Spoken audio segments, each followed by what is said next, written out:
उन्हाळ्याचे दिवस चालू आहेत, तर थंडगार असे वेगवेगळ्या फळांचे मिल्कशेक प्यायला कुणाला बरं आवडणार नाही. अत्यंत साध्या आणि सोप्या पद्धतीने स्ट्रॉबेरी मिल्कशेक कसा बनवायचा आज आपण पाहणार आहोत. नमस्कार, मी आसावरी.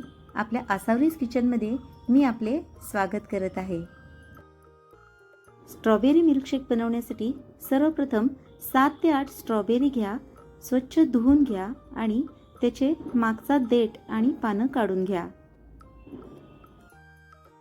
ही सर्व स्ट्रॉबेरीज एका मिक्सर जारमध्ये घ्या आणि त्यामध्ये चवीनुसार 3 ते 4 टीस्पून साखर टाका आणि छानशी बारीक करून घ्या. यासाठी शक्यतो फ्रेश स्ट्रॉबेरी घेतलेली जास्त चांगली होईल.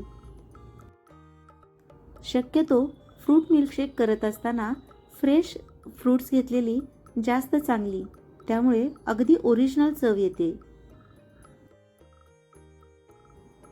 स्ट्रॉबेरी मिल्कशेक करत असताना यामध्ये फ्रूट कलर वापरला तरीही चालतो, पण मला फ्रूट कलर वापरले आवडत नाही, त्यामुळे मी शक्यतो फ्रूट कलर वापरतच नाही.